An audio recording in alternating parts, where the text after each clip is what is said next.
Boom, here we go. Episode 8 live from the MFAX studios here in downtown Jackson. I am Adam Amble. Thanks for joining us live on Facebook on this beautiful Wednesday evening here in Michigan. We got a recap of the past weekend in the Big Dance. Michigan rolls through 2 games to advance to the Sweet 16. We preview the rest of the tournament. G and I relive some of our favorite past tournament games. And G strikes up yet again some ruckus on Twitter. Look forward to that. Back with me tonight is, of course, the one and only Garrett Collier. G, welcome back, buddy. How was the vacay down south, man? I mean, the vacation was fantastic. It was a great week. But Wednesday, it didn't feel the same without the podcast. So I'm really, really excited to be back. Happy to be here and looking forward to it.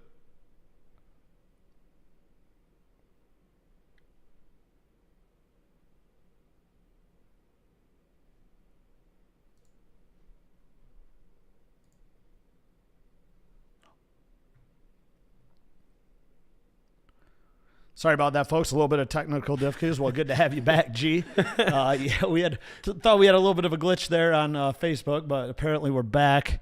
So let's get right at it. Of course, it was the Big Dance started last weekend, last Thursday. Michigan onward to their third straight Sweet 16 with 2 solid victories last Thursday and Saturday. Thursday night it was versus the 15th seed Montana, winning 74-55. Game was really never in doubt. Montana shooting terrible at 33.3%. Matthews, the big star of the game, with 22 points and 10 rebounds. Simpson with 10 assists and 7 boards. G, anything to add with that one, really? Yeah, not much to add. Just really felt like we played an inferior opponent and played them the way we should. I think a lot of the top-name schools struggled with their round 1 matchups. You looked at a lot of games even at halftime or early in the second half, and the scores were close, and Michigan didn't really have that concern, up double digits at the break, and just kind of rolled. Didn't rely on our shooting, which was nice.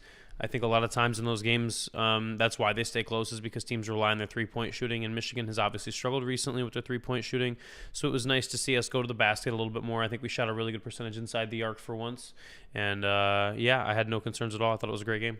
I agree. And again, some of the unfactors for that one, Montana, again, just terrible shooting, especially in the first half. And they really never got it back. Matthews, the opposite of Montana, actually going 8 for 12 from the field, really helped save us that game. So I give Montana's terrible shooting as well as Matthews shooting very well and really, back off that injury, really his first game that he really good again. Carried us. Yeah. Yep. He carried us on that one. So Saturday, Michigan rolled against Florida back in Des Moines, of course, and they move on with a 64-49 victory. Florida only trailed by 4 at halftime, 32-28, but Michigan opened it up in the second half. Poole with 19 points, but 5 of 15 shooting. Simpson went 9, 9, and 9, so almost a triple-double for him, 1 off on pretty much all of them. So nothing really one-sided, except for really no one stepped up for Florida. G, what'd you have on that game? Yeah, I think Hudson's a great shooter for Florida, but outside of that, I think that's the reason they were a 10 seed, is outside of him, they don't have anybody who's really stepped up and been a reliable scorer. I think that they were a little bit underseeded at a 10. I kind of expected them to beat Nevada. I would have much rather played Nevada. Looking back on it, I think I was telling people beforehand, I want to see Nevada. Caleb Martin's the only thing they've got, but Florida's a SEC team. They run through that gauntlet in a Power 5 conference, and they played Michigan State really close down to the wire earlier on in this season as well. So they had some big game experience. Hudson hit some big threes for them, but outside of that, nobody was really scoring, and I thought it was the first time we've played a tough team like that in the last few months where we had that true killer instinct. I thought we kind of went for the jugular in the second half, which was good to see. I haven't seen it since the North Carolina game and Purdue games early on in Villanova as well, early on in the season. Every other time we've played a good team, it's kind of been like a lackadaisical approach, it felt like, and we struggled until the last few minutes. And finally, exactly. Right? They kind of close it out, Yep. and you're absolutely right, G. They kind of had that killer instinct finally in the second half to really help them out. M factors for that game. Livers had 10, and it wasn't so much the points that I was really concerned about. Those dunks. Yep, Yeah. Exactly. You got it. Some timely, momentous, momentum shift dunks in the second half, especially the big one right at the end there that kind of, really started him on that run. It was pretty much over, I think. Yeah, exactly. Yeah. And then Michigan, for the defense was just locked down. Florida, they held them for under 50 points. obviously 49 points, and that's the 8th time this season that they've actually held someone under Wow. 50 points. So That's a lot. Watch out, Texas Tech. We'll get into that Yeah. a little later, folks, because we got some predictions and stuff. Yeah, I think we also going on for avoided a that. second half scoring drought in both of those games, which was key. I mean, in Florida, there were some slumps, 2-3 minutes at a time, but nothing drastic. No 10 minutes where we couldn't buy a bucket. Yeah. No 11 minutes, no 8 minutes, nothing like that. If we had a slump, somebody Finally, yeah. no droughts. And again, like we said about that killer instinct, it seemed like whenever we were starting to slip into one of those slumps, somebody stepped up, found a bucket, and we played good defense through the slumps, which is important. So again, sorry for that technical difficulty we had a little earlier, folks. Little mishap there, but thanks for joining us tonight. This is the A to G show. Adam Amble with Garrett Collier, just going over some of the tourney action. We do move on to the other tourney action, and boy, I'll tell you what, G, it's been a fun tournament so far, has it not? It's been fun. It's just lacked the madness, quote unquote. There hasn't been a ton of buzzer beaters like it normally seems like, but yeah, it's been an interesting tournament. A lot of chalk, which is odd this time of year. But yeah, it's definitely been a fun one to watch so far, in my opinion. I think there's a lot of superstars, like a lot of guys that we're looking at as like, dang, like can't wait until he's in the league. If you're an NBA guy or if you're a college guy, you're like, wow, like I'm gonna remember this guy standing out. Right. Yeah. On a lot of different teams, like for Ja Morant with Murray State, and then Carson Edwards. As much as I hate him, he dropped 42 for Purdue in the second round. That's a crazy good game. Of course, Duke's got 4 of them. Yeah. It's just Yeah. it's Taco Fall at UCF. There's a lot of superstar power in this tournament, which is fun to watch for sure. Yeah. And so we move out, like in the East region. Zion and Duke survive a scare against UCF Sunday, 77-76. Just an incredible finish. And really, it was a great game overall. It could have went either way. Obviously, you got fans on both sides calling about fouls and should have been called, pushing the back. Yep. UCF obviously had the chance with the botched alley-oop pass there to what's his face? Aubrey Dawkins at the end. Yeah, sorry. So Aubrey Dawkins misses, and then Duke comes right back, nails a 3 right in their face, right? Well, because if you make that alley-oop, you go up 6. Instead, it's only a 1-point game because Duke hits the 3. That's just a huge momentum swing at that time in the game. And but yeah, I mean, what else could you really ask for? It was a terrible pass. It wasn't. I don't think it was Dawkins' fault. But I think it's just one of those plays, man. You've got to find a way to get the ball in the hoop. You had a 2-on-1. Come gather. If it's a bad pass, don't try to dunk it, man. Come down. I mean, again, it's a split-second decision, It is. It's a tough play, but and honestly, that would have brought the house down. Talk about a momentum shift there. I think that that might have goes been down, that might have done it. Exactly. That might have finished the game. I 100% agree. Instead, it went the other way. 5-point swing, right? So But great game from UCF. They clearly had a really good game plan. They were going to let Zion and Trey Jones shoot. And they were just going to rely on Taco and Aubrey Dawkins offensively, and it worked out. Dawkins had that Mamba mentality, man. Second half he kept scoring. I was waiting for a fall off from him, and it didn't come. He played great. Taco did well when he was in there, and he avoided foul trouble. Once he picked up that second one, they played him a lot in the first half with 2 fouls. He did a great job not to pick up the third. Unfortunately fouled out, so who knows how the last possession would have gone if he'd have been in. But just a really fun game to watch. One of those where you feel like, hey, this 9 seed needs to have everything go right for them to beat the 1, and it almost did. It almost did. It was a great game. It almost did, except for the attack of Zion. I'll tell you what, that kid's incredible. He's a baller, man. Can't wait to see him in the NBA and stuff like that. Sure, MSU survived a little bit of a scare against Bradley. Not their best game that they've played of the year. Right. They ended up winning 76-65. Again, kind of pulled away at the end there. Yep. They came back Saturday and really destroyed Minnesota 70-50. That wasn't even a Jordan game. Murphy. I know. Yeah. It was kind of a shame. We wanted Murphy. I feel for him. We wanted Murphy to rock and roll that game. But I don't think it would have impacted the outcome. I don't think so. I don't want anybody thinking that I'm dogging on State. They won. Yeah, MSU is by far they beat Minnesota in the regular season by by 25 with Murphy healthy. So I don't think that had anything to do with it, but it sucks to see a good Big Ten guy go down in the tournament. So MSU will go on to play the 3-seed LSU on Friday evening. MSU on that collision course with Duke, though. But Duke's showing they're a little beatable in that region. We got the 1, 2, 3, and 4 seeds remaining. So. And Virginia Tech's beat them once already. Granted, again, yeah.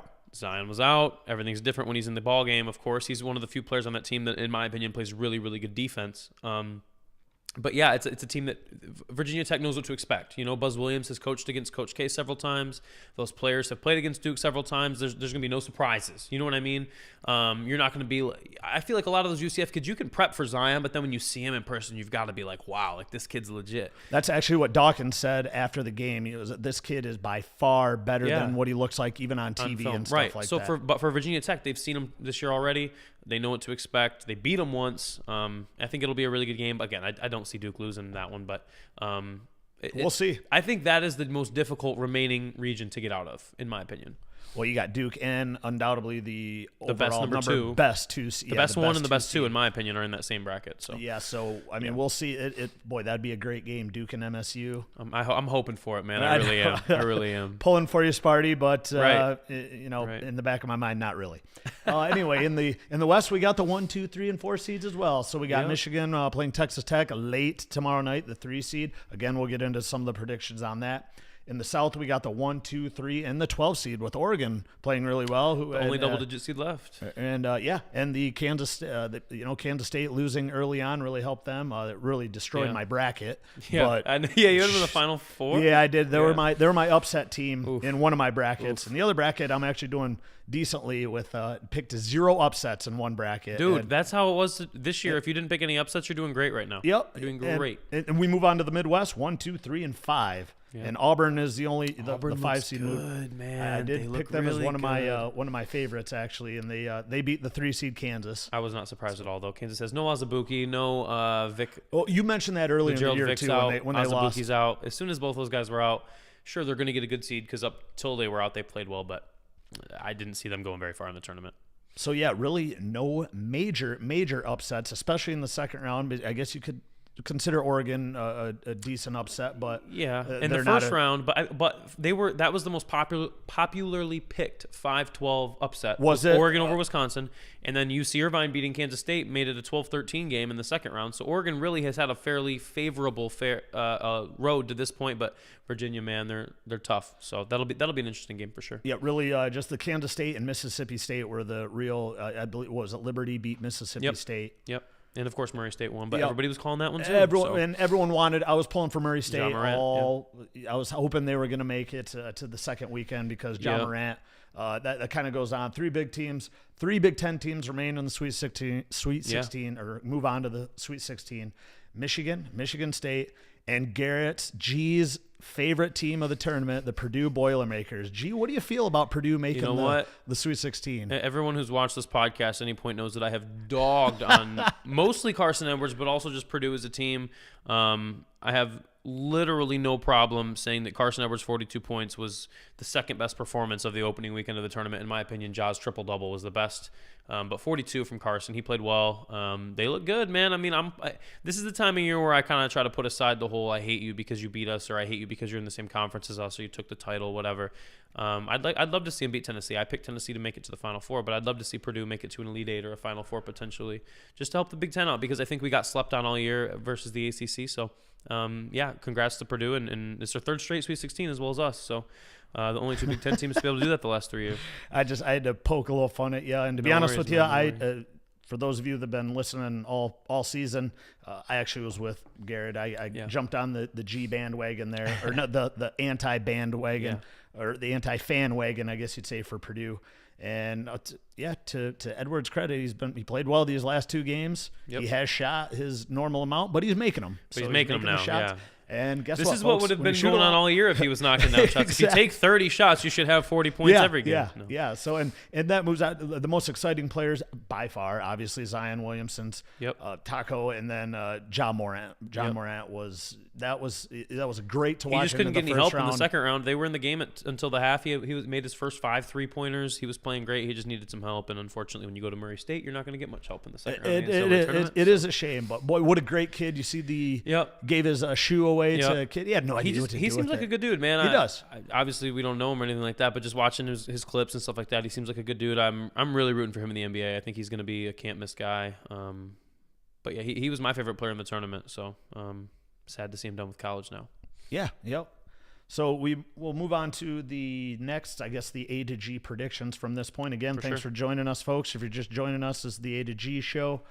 We are just going over the tournament from the past weekend. We're on to our predictions. I'm Adam Ambo here with G, Garrett Collier. And basically, I'm going to go over a few questions with you on this one, G. I'll give you, give me your opinions. I'll give you mine. Cool. And that is, let's say, out of the teams remaining, okay, let's go, what are the best the best players to watch other than Zion? You can't pick Zion. How about that? I would pick Cassius. on MSU. I would pick Carson Edwards for Purdue because as he goes, Purdue goes. In the Midwest region, I would probably say Kobe White for UNC. I'm picking all point guards. I'm not trying to, but I love Kobe White. He's fun to watch. And then in the West, I'm going to go against Michigan because I've been watching them all year, and I feel like our followers kind of know the Michigan guys. I'm going to say I'm going to say either Brandon Clark or Rui Hashimura for Gonzaga. Those two guys are both NBA guys, and you know they're going to be make or break, kind of like Carson Edwards is for Purdue. Gonzaga goes as those two guys go, I think. So those would be my picks. What about you, man?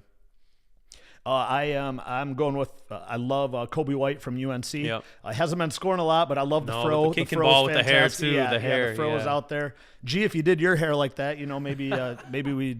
I'm gonna curl it for the next episode. If we start throwing that out. He had 10 against Ionia, so not a huge game, and then 17 against Washington. Yep. But his speed and quickness, by far, he's transition. My favorite. They're fun to watch. He's my favorite player to watch, of course, other than the Michigan guys, boys. So, out of the teams remaining, who needs to step up to win? Player or team wise? We'll go player. Which player in order to Carson Edwards for Purdue, hands down. That team without Carson Edwards, as much as we dog on him, that team without him is I mean, granted they've got those two shooters, they've got decent bigs, but they will not beat Tennessee or the winner of the Virginia-Oregon game unless Carson Edwards has 30, in my opinion. I would say on the other side, it's got to be Iggy from Michigan. I mean, as it's been as he goes, we go kind of thing the last few games. If you watched those Michigan State games back, when he's playing well, we're up, and when he either gets in foul trouble or when they stop feeding him or when he's on the bench, that's when we struggle. I think in order for Michigan to win, Iggy's going to have to be really, really good over this next weekend. Well, gee, you'd be surprised. I have almost the exact same really? list. Edwards was number one on my list. Okay. He's really got to step up. Or he has to keep playing how how about Ben shooting the Yeah. exact same way he's been shooting the whole tournament, all two games really. But and then I think Cassius. Cassius. Well, Winston, yeah, of course. And of course, he's been playing really well. But you know, he's obviously the guy that makes that team tick and stuff like that. So those are really the two guys. And then I had Iggy from Michigan as well, and he's been playing well. He's been playing well as of not as of late, but he's been playing well pretty much all season. How about this for Iggy? Let's stay, and he's been doing this well the last two games. Stay away from forcing up those shots. That's really what we need him to do. He's got to play smart. Absolutely. And that's what I think he's really been doing. That I think he's been doing a good job again in the last two games. You know, again, this is only tournament based, folks. So.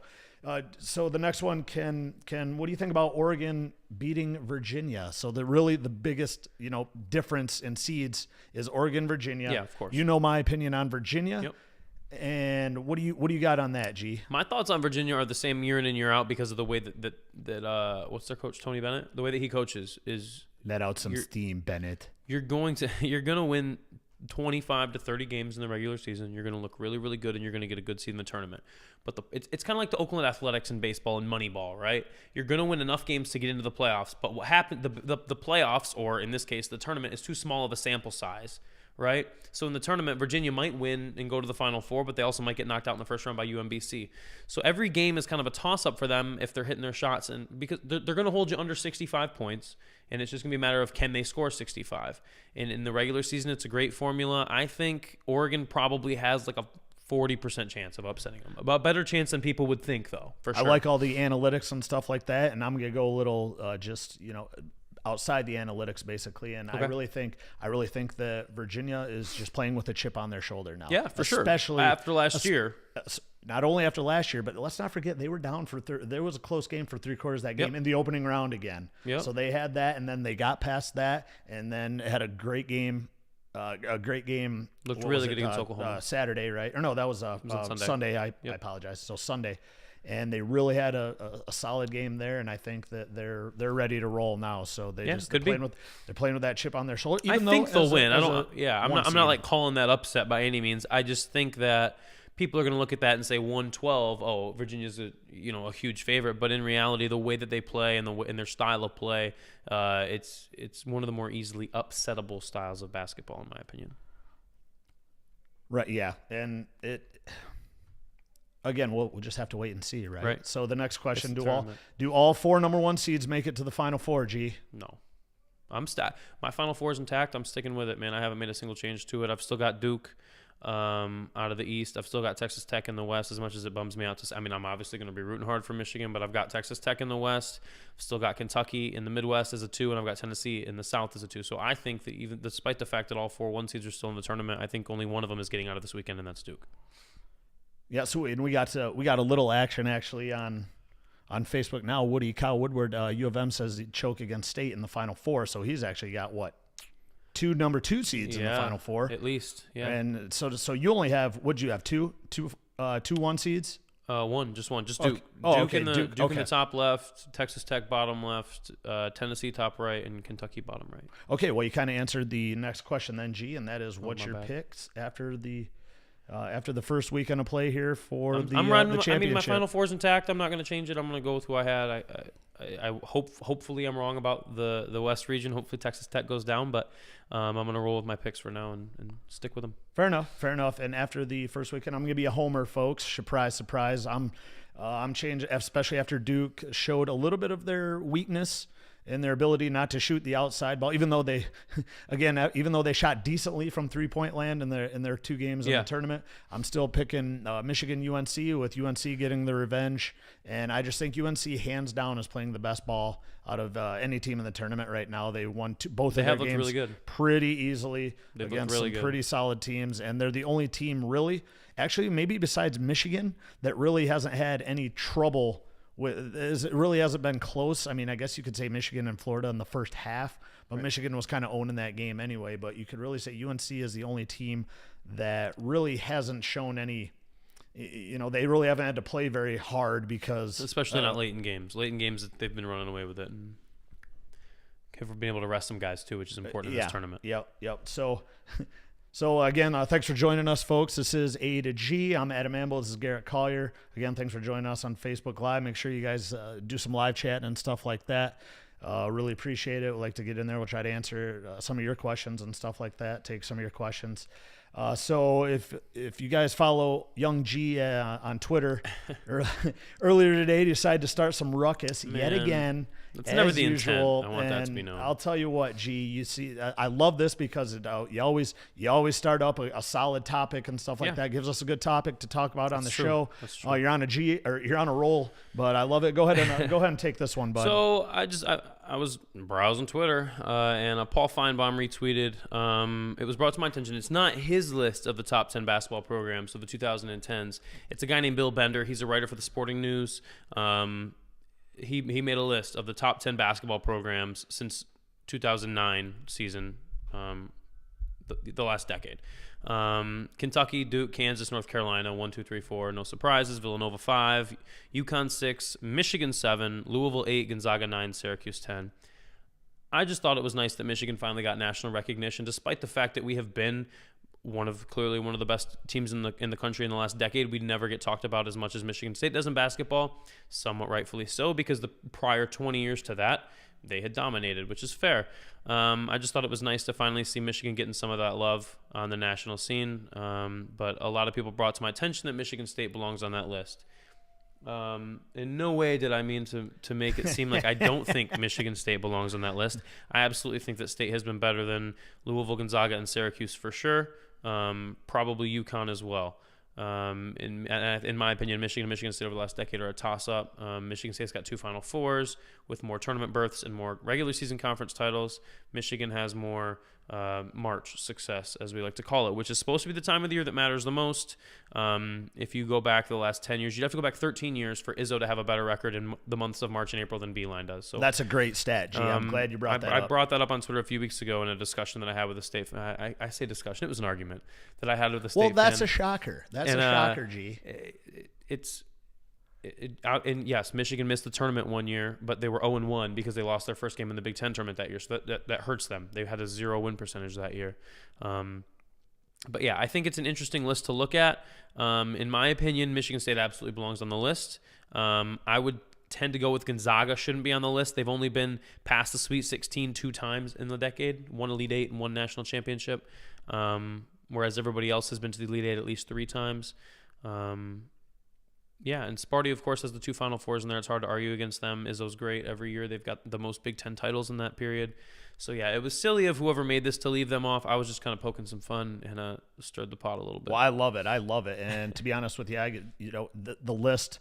The list again, I have two, like Gonzaga and Syracuse. I'm really not happy with simply because Gonzaga, crappy conference. Of course, they're going to win it. They should win it every year. Right. With the recruiting that they have versus the other teams in that conference. Very true. Very true. And then Syracuse, I just felt have been kind of down in the last decade. I mean, we're talking especially the last 6 years. Yeah, if we're talking the last decade, then and that's where I think, and I'll get to that, G. I think that really helps Michigan, but MSU left off because I really think.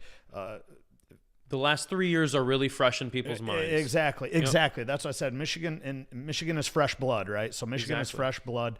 They have been on. I figure Michigan is on the upward swing. So the stock is rising, right? Absolutely, it is. And Michigan State, I feel, was excellent.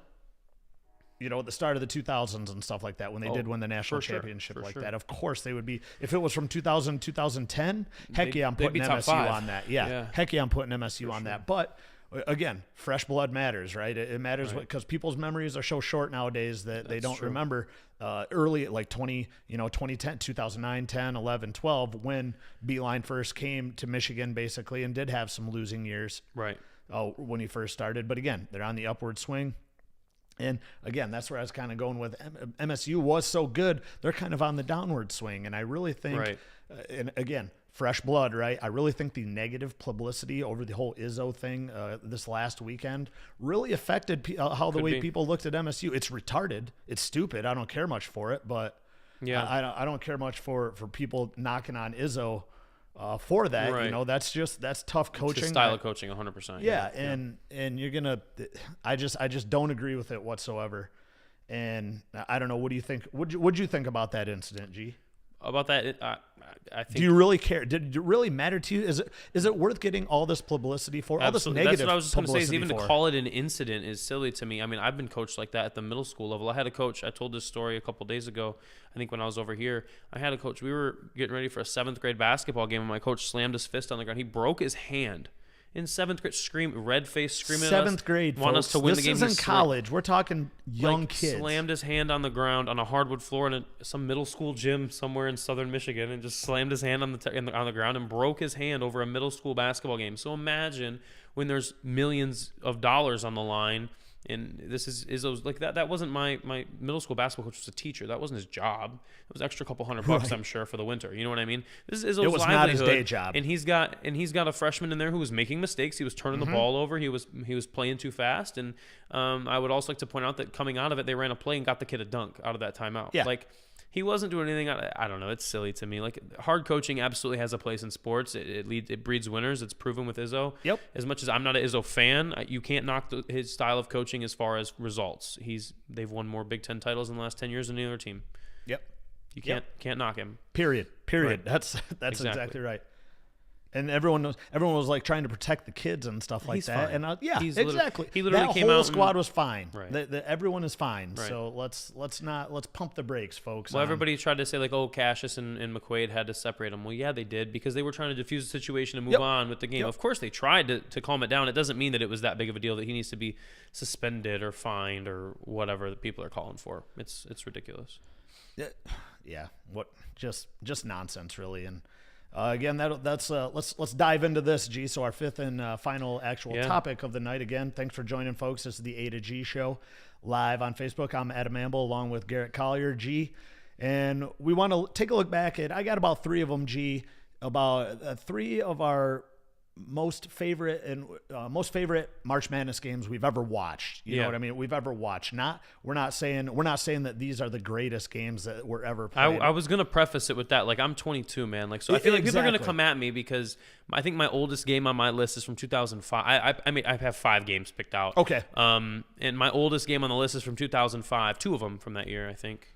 Maybe one from 04. I don't remember the year. But anyway, my point is, I can't have games on here from 1985. I can't have the Leitner to Grant Hill. I can't, or opposite. It wasn't Grant Hill to Christian Leitner. Anyway, clearly I can't have that the game Leitner on there because shot, I didn't watch it. I can't have the Chris Webber timeout game on there. I didn't watch it. I can't have the Irvin Johnson, Larry Bird. I didn't watch those games. So, my list is strictly 2004 to now when I've been watching basketball, what my favorite tournament games have been. And so I'm glad we're we were able to discuss Yeah, that for because sure. let's not beat down G too much, folks. 'Cause I'm a because child. he's still a youngin', right? He had to put up with that all weekend. So Yeah. Oh man. Where's K-Fed? shout out to K-Fed. He's hating on the millennials all weekend. So, but appreciate everyone rolling over our first annual NCAA tournament party. sure. We were able to watch all 32 games. 32 games, man. All Yeah. weekend, so it was a great time here at the M Factor Studios. But back to the greatest March Madness games we've ever watched.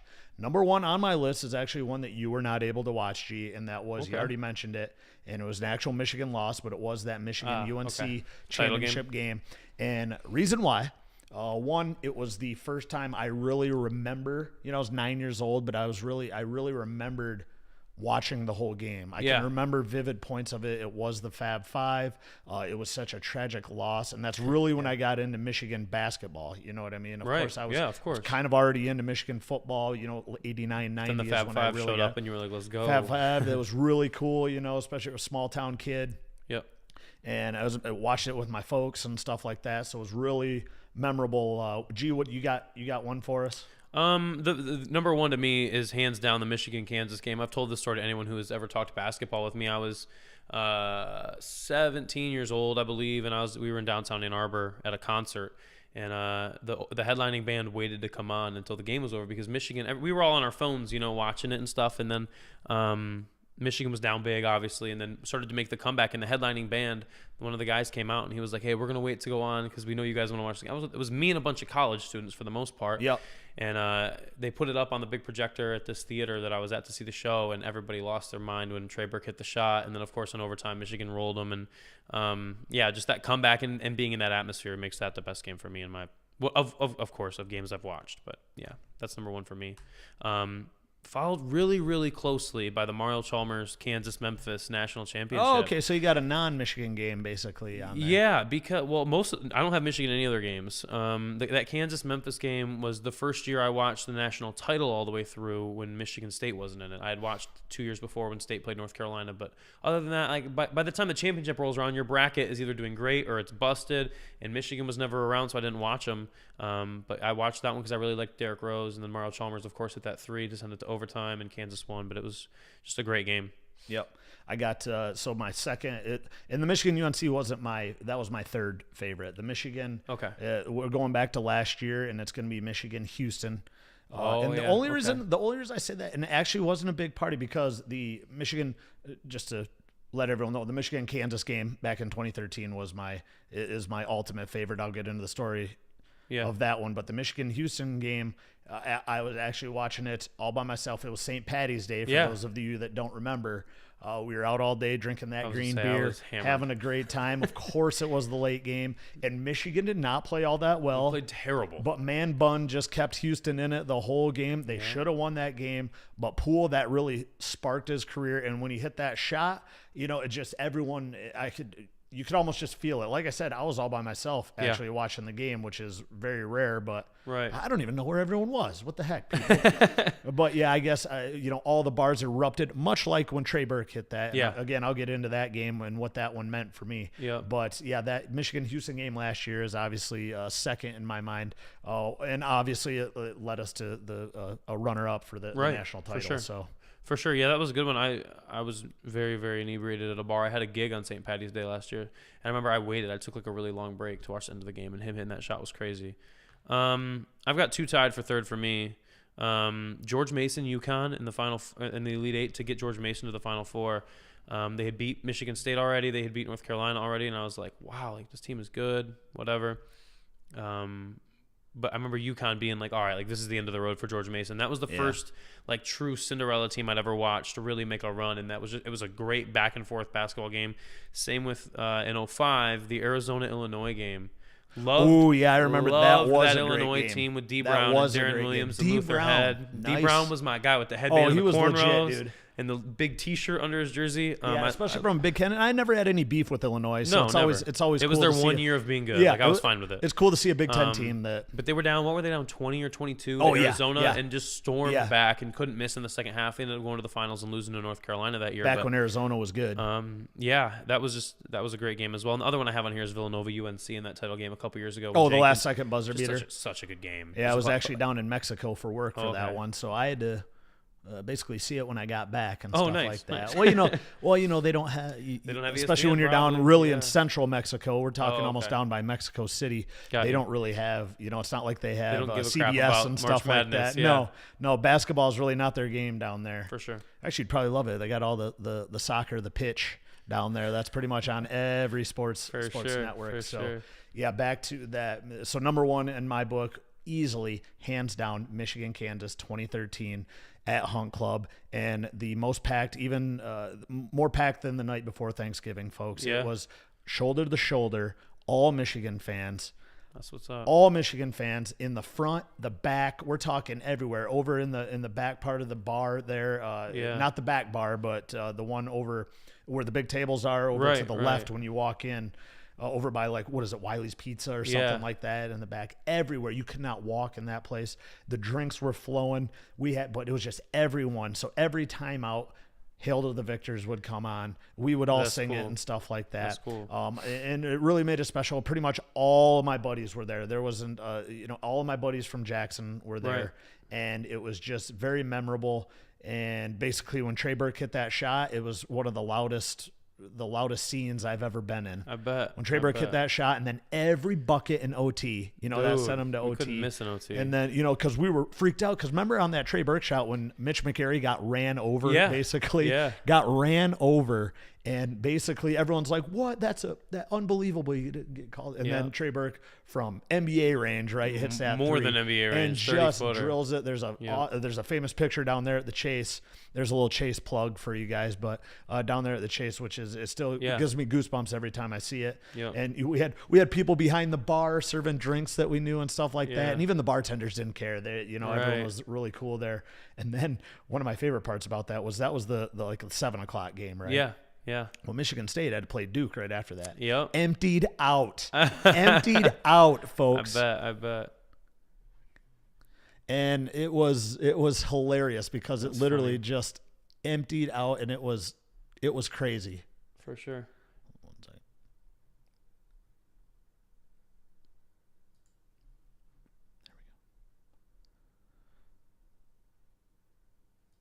So yeah, that was really fun, and that's why it really meant a lot to me was that game, and of course they made the championship. It led to the game championship that year as run. well. Yeah, that was the first big win of that tournament. I It think. was. The first two games were a little bit easier. Oh, but- and, Kansas was the number 1 seed, and I remember it was beautiful that weekend too. So it was really warm out. We actually could Yeah. walk down to Hunt Club from our buddy T-Bone's place, and Yeah. it was great. It was great. It's too bad you weren't old enough to drink I was back not. then. G. I was a young lad. definitely would have invited you down. So, but yeah, so sure. that's a great segment. I really like that question. That was really cool. Thanks for joining us, folks. If you're just joining us, I'm Adam Amble here with Garrett Collier on A to G. Thanks for joining us. We're just getting into one of our favorite segments, Call of the Three. Oh yeah. And so I'll hop right into it. G, You going first this week? might as well. All right. I'll ask you. As right, go usual. ahead. So there's so many great venues out there in sports, right? And I Yeah. just I just want to know what's the most favorite that you've ever been to. Not your favorites. Ooh, my favorite sporting venue that I've been to. That's so hard. I mean, the Big House is the one that comes to mind. Just Well, because shocker. It's the biggest stadium in the country, all that. I've been there for football games, and I also went. They do the International Champions Cup, which I know most people who are watching this probably don't give a crap about soccer, but I'm a huge soccer guy, and I got to go see Liverpool play Man United there this last summer, and that was great. And then That's cool. I saw Soccer. Real Madrid play Chelsea there a few summers ago, so I've been Oh, there it's twice. still at the Big House, though, right? At the Big House twice. So that has been great. I really, really like. I loved the Palace. I miss the Palace. LCA's fine. You really like the Palace, huh? I really liked the Palace, man. Yeah, Boy, the I Palace was saw a Kevin dump. Durant playing college. I got to there. disagree with G on this one, folks. The Palace is such a dump. Maybe it's because I was young. I was 9 or 10, and Kevin Durant played well- at Texas, And Yeah, I got okay. to watch him play there. Yeah, so. how about that, G? Is that like one of your first memories of going to a basketball game? That was my first basketball game in person. High school, college, pro, anything was. I got to watch Kevin Durant play at Texas against Michigan State, which was it was a great game. It was when State was really good, Real and Texas cool. was really good. So I think that was the only time I ever saw a game at the Palace. So maybe fair that's enough. what it is. Yeah, I think those are probably my two favorite. What about you? Actually, I have to go with, of course, the Big House is always our default, right? Right, I always get for go with sure. the Big House. One would be a kind of a random one. I kind of want to switch it up a little bit, but I love Richmond International Speedway. Okay. That's basically a NASCAR track, Yeah. but it's really small. It's really compact, Yeah, I've heard and it's Richmond's it's a 0.75 mile track, and it's really compact. So you're just on top. I've been to Bristol, which is Yeah, imagine Bristol's sweet. imagine Michigan Stadium with 45,000 more people seats. just stacked on top, Yeah. and it's all above ground. So you're That's looking, cool. and it towers above you. You Oh, can I see bet. it from I bet. you can see it from a long ways away in Thunder Valley. It's called. And to be honest with you, one of my most favorite was probably Wink Arena, which is up at Ferris I don't even State. know what that is. Oh, the hockey thing. Yeah, it's the hockey. I've been there It's twice. the hockey rink. Actually. Yep, Yeah, it's the cool, hockey rink. cool. Really fun. And again, those smaller venues, get so Intimate loud and feeling. stuff like Yeah, that. yeah. And they got the tin. So yeah, it's a hockey Yeah. venue, and I don't really care much for hockey, but I did up at Ferris. So Yeah. it was a quick Ferris shout out, right? sure, It was for really sure. cool. And yeah, I really enjoy those stadiums. So Yeah. good choices. I like the Definitely. soccer calls too, even with the Big House and whatnot. The Palace, though, that's a weird one. I don't know about that. I don't know if I can get on board with that one, G. It's all right. LCA is nice too. LCA is cool. Yeah. So we discussed a little this weekend, but who is or was your favorite announcer or color commentator of all time? Ever? And we got to go with ever. Yeah, of course, ones that you've heard, right? Yeah.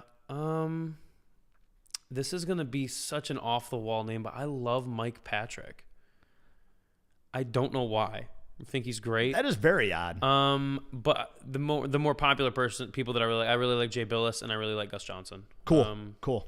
But yeah, I don't know why I like Mike Patrick. Who was the old Keith Jackson? He was cool, but I Okay. caught like the very tail end of Yeah. his career is when I got into sports. Well, heck, you probably were because he kind of basically retired retired, in, just like- went to the Pac-12 or the Pac Right. 10 at the time, but But like 04, I think was the last year he did the Roughly, Michigan Ohio yeah, State game. But I roughly, remember him yeah. always doing. He did the 100th anniversary of the game, and I was like, this yes, dude's sir. dope. But yes, sir. yeah, now it's Gus Johnson and Jay Billis for sure. Oh, that's a good call. I like that. And Keith Jackson was absolute my all-time Was he? favorite. Okay, All-time favorite. Yep. He just whenever I hear his voice, even still, Yeah. I still think Michigan football. He's got a great voice, and for it's, sure. It's just fantastic. And Who's to your be least? honest- Who's your least favorite? Oh, come on! Everyone knows this. Dockich? We Everyone agree? knows it's Dockich. I don't know anyone. Everyone I don't knows know it's anyone who Dockich. likes Dockich. If anyone's watching right now and actually likes Dockich, please let us know. Yeah. Jeff Collier says Billis sucks. Well, yeah, it's because he hates Duke. So anything related to Duke, he's not gonna be in approval of. But Oh, well, yeah. Let us know your guys' opinion, guys, real quick. If you're watching right if you now, like let us know your- Dockich, get out of the Yeah, chat. give us No, a get thumbs out up of- if you leave. like Dockich. Yep. Tune out. Yeah, don't even watch. Don't even watch that. So yeah, and it was hilarious this last weekend. That who was the redhead dude that did that? Remember we were like, oh, this commercial again, the AT&T commercials. with Oh, that- yeah, who is that guy's guy? hilarious. That guy is funny. Oh, we'll have to look that up because I'm sure it'll Oh, be I on like this Clark weekend. Kellogg too. Clark Kellogg Yeah, calls a yep. good game. He calls a really good game. Yeah, it was. Someone it just was, said Bill Walton #1 in that. Bill Oh, Walton is Steve so Moshluck bad. with Bill Walton. Dude, you're on crack. And Gosh. shouts out to Steve Moshluck, a big Florida State fan, so he always rooting for the Seminoles, but Something's wrong with him. just terrible. He lives in Michigan. Come on, man.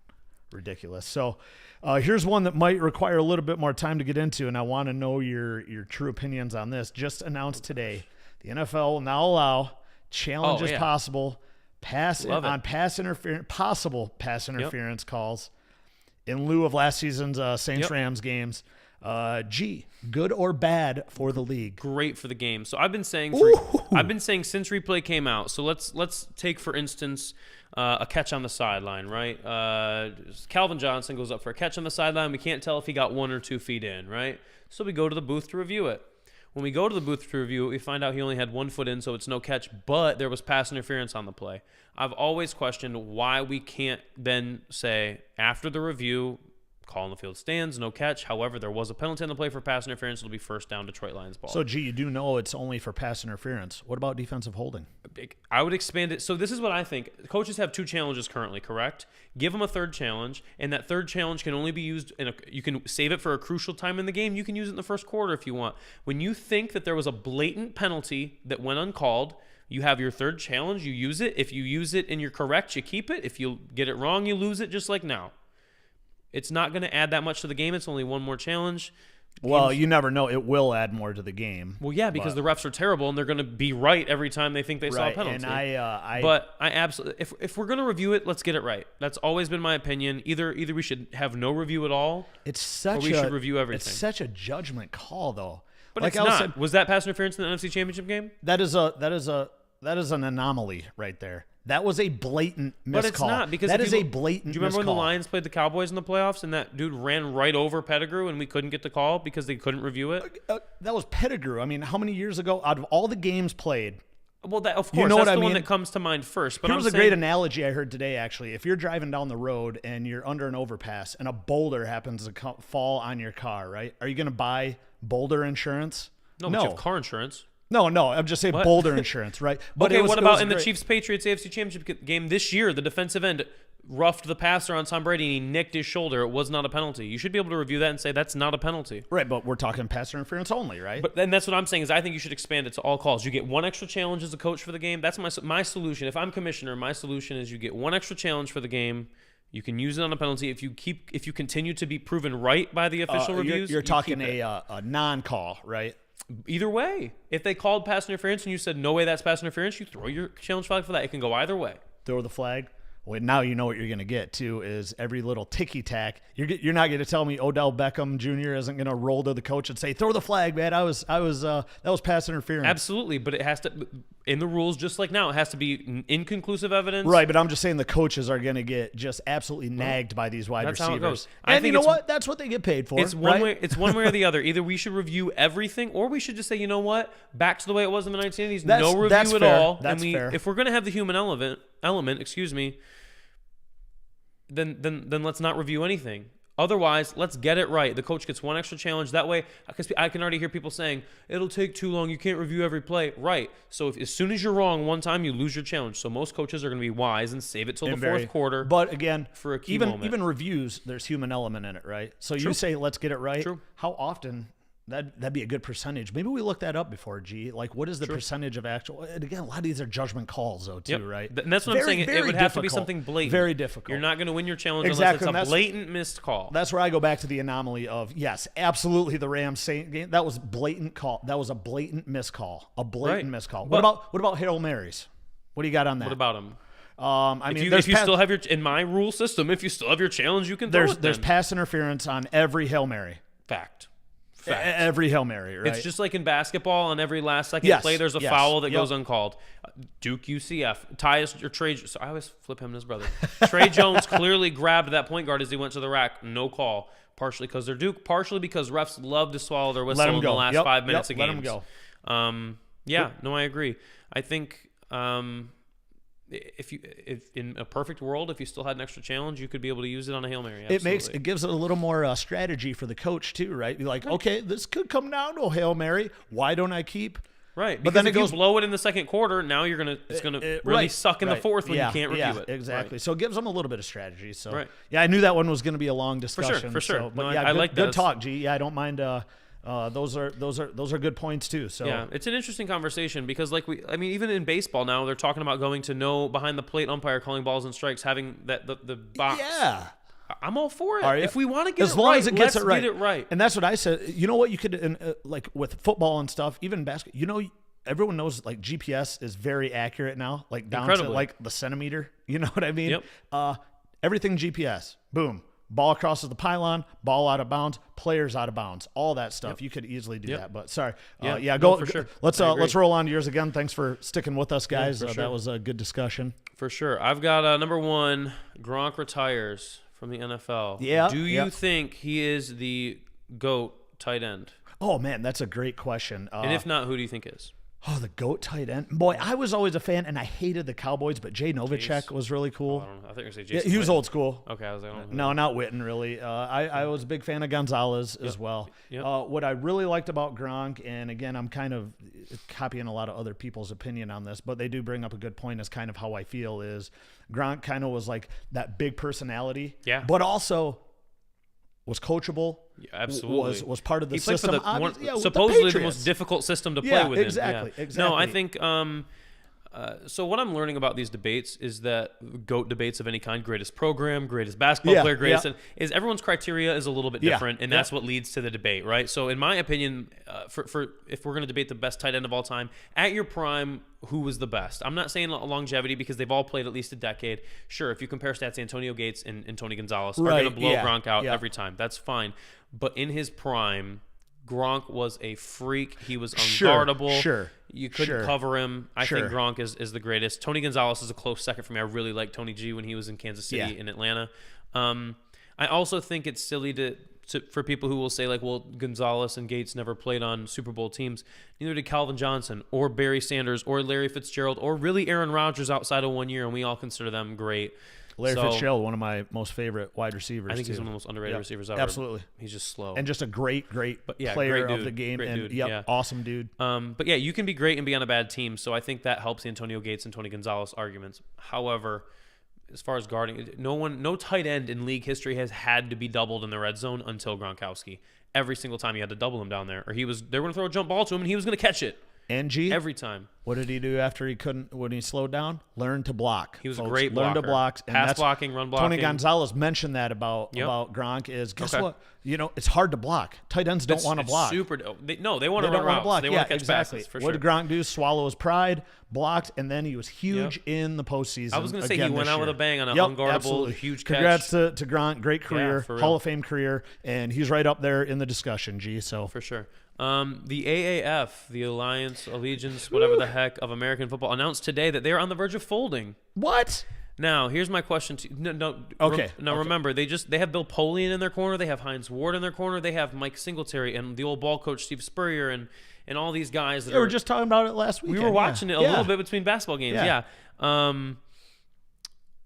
What do you think is the biggest problem for these startup leagues, the XFL, the AAF, the USFL? Why do they have such a hard time? To be honest with you, G, I really think it is the startup time right now. I mean, think about it. We were watching the tournament, right? You just mentioned it. You just mentioned it. Yep. We watch it in between the basketball games, right?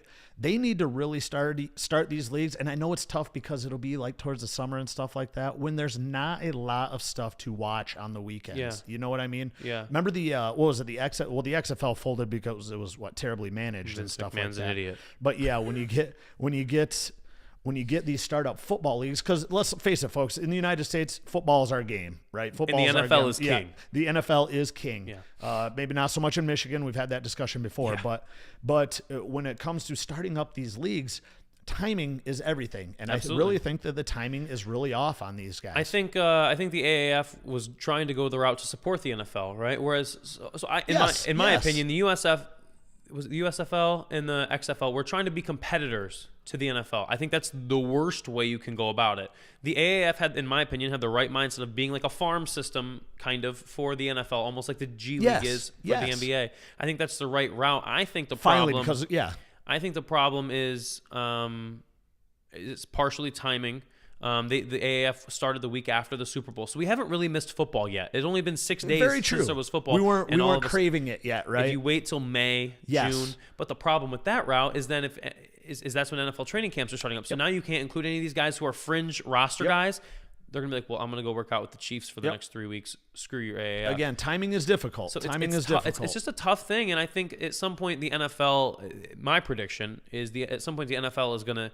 They had the NFL Europe for a little bit. I think they're going to do something again like that, but in the United States. And there'll be 8 to 12 teams, and it'll be 5-6 game seasons, and they're just going to be a supplemental farm system to the NFL because anyone trying to do it on their own is going to have a hard time breaking through. My third and final thing is Conor McGregor retires again. Technically, he announced his retirement on Twitter 3 years ago and then came back. But he said he retires, isn't going to fight anymore. So now he's gone. Floyd Mayweather is gone. Where does the fight game, combat sports in general, Well, UFC, gee, to be honest, boxing, where does it go? And I've always thought boxing has been dead ever since Tyson, really. Yep. I know you Commercially, you probably didn't grow up watching any boxing. I liked Lennox Lewis, but he was at the tail end of his career when I was yeah. when I was really young. So yeah, Klitschko brothers were kind of good Never and watched stuff them. like that. Never watched them. In my mind, and again, I've never actually been an MMA fan. Right. I've never really watched it. Where does it go with Conor McGregor? Without the Ronda Rousey, she's gone. She's you doing know, the WWE stuff. Yeah, now. and Kemba Walker was really quickly gone. You know, all these guys. Kemba Walker. Kemba Walker. What? Kimbo Slice? Kimbo Slice. I was Kemba like, Walker. Kemba Walker was in the Kemba UFC? Walker. He was like, rocking. how did I I'll miss tell you, that? I was the gonna be greatest mad. MMA fighter of all time, folks, and splitting time in between NBA and MMA, wasn't he? For a while. No, just kidding. But the thing about it is, I've never really gotten into MMA, but Right. those are names you bring up, and I know them. Exactly. You know. Exactly. Could I name you an MMA fighter right now? Nope. No. Right. Not Yeah, a soul. it's- So where does it's it go wild from to now? me, man. They And- need the fight game needs faces, right? The fight and names and faces is the only thing, because they're not on ESPN every day like everything else. They're not on local channels like everything else is. They're relying on pay-per-view buys, right? So you need those superstars that sell tickets. And in my opinion, as somebody who's a little bit more into it, is there's three really, really good heavyweight boxers right now: Anthony Joshua, Tyson Fury, and Deontay Wilder. They need to fight each other, otherwise the game's dead. But Will they? Will they fight each other? because all three of them are like, or I can make almost as much money, go fight this knob that I know I can knock And out that's in a the third problem, round. right? And it's a problem for the game, the fight game. Yes, is it? But for those athletes, they're like, I don't care. I don't care about the fight would game. you? I care because Why would they want their bag. You know, they're like, I got my money. They getting paid? I don't believe want to get so. knocked out. They don't want to get hurt. It's such a dangerous game to be involved in. I mean, Khabib could have been a big name, but he's so different than any other superstar. He doesn't want to be in the limelight. Right. I wouldn't be surprised if he never fights again. Just simply because he did what he wanted to do and now he's done. I wouldn't be surprised at all. So yeah, like I can name dozens of fighters, but to the You casual watch fan, it, right? there's nobody And guess left. what? You know, and I know we've watched fights together. I've watched fights, and they say, "All right, let's watch the fight." I said, "Okay, I'll get into it and stuff." Yeah. Why? Because I knew who the fighters were. Right. Now I have no idea. And Right. to be honest with you, what we were talking about in the boxing thing, you know, these three people or those three guys that you just named, Yeah. their purse might start to go down a little bit as viewership goes down and stuff Exactly. like that. And like I said, boxing has always been kind of dead to me. I but heard something MMA a while back that said boxing goes as the heavyweight class goes. If there's a heavyweight that's killing it, Tyson, Ali, Frazier, Foreman, everybody talks about boxing. But when there's no good heavyweights, nobody talks about boxing. Exactly. So right now, there's absolutely a chance that boxing could be revitalized, in my opinion, based on those three heavyweights that I just named. But they got to fight each other. Yep. Ali never backed down from somebody. Ali fought everybody. Buster Douglas never backed down from somebody. because He it fought started the Ali. rivalries, right? It And started then it went right into rivalries. Foreman and Frazier and then Tyson and Lennox Lewis, and then it just died. Case in point, look what happened when Mayweather fought Conor Pacquiao. McGregor. Oh yeah, that was huge. That was the biggest fight that I boxing- watched it. That's the You biggest fight watched boxing it. has had in decades. Every bar in town and had it McGregor on. had never boxed before. Yeah. Right, exactly. So, awesome. That's a great call, the three. For sure. We've got to move on again. We're trailing in. We'll get to some other quick news real quick. Again, this is A to G. Thanks for joining us. Adam Amble with Garrett Collier. G will rock on to some other headlines and stuff like that. Real quick, I want to know your thoughts on some of these. We got, excuse me, we got Harbaugh giving the offensive control to Coach Gaddis. Thank And finally going to rock some no huddle this year. Let me ask you this, and I think you would obviously agree with me. Help Shea's game? Oh, yes, tenfold. Is it even a question? Good Lord, let the kid play the game. He didn't need to turn around and hand the ball off 40 times a game. The dude's a playmaker. We brought him here to make plays. Let the kid play the way he's supposed. I mean, look, you've got college football is such a funny thing because you're always recruiting different types of players, right? We have three quarterbacks right now that, in my opinion, would start at pretty much any major program. Yep. And they're all different. Shea's probably the best thrower of the ball. McCaffrey has both, and Milton has the best legs, right? McCaffrey's your middle ground guy. Milton might have the best arm. Remember we talked about arm strength, absolutely. Strength, yes. Accuracy-wise, Patterson's Strength, your guy. correct. McCaffrey's in the middle. Milton's the legs. you gotta if Patterson is gonna be your starter, you gotta let him do his thing. You gotta let him move around, throw the ball, run when he has to. And that's him. And that's his game. And Yep. you have to let him. And last year he didn't get to, especially in the big game against Ohio State. I just like the fact that Harbaugh's finally releasing a little bit control Yeah. and get away from the conservative offense, the bow. I know a lot of the older folk are gonna. I'm all dislike about that, running but the football down somebody's throat if you can. if you can. Absolutely. Why not? Why not? But at the end of the first quarter, when you have 12 rushing yards and nothing seems to be working, let's not do Air it that out, again baby. for 3 Air it more out. quarters. Air it out. Yeah. Right on. So the main question, we got Michigan, Texas Tech tomorrow around tomorrow night around 9:40ish. Let's hear your predictions, G. So, I mean, I feel like everybody knows I'm rooting for Michigan. I feel like anytime I pick against them, I feel like I have to preface it with, I'm rooting for Michigan, but I got Tech by 5. Okay, fair enough.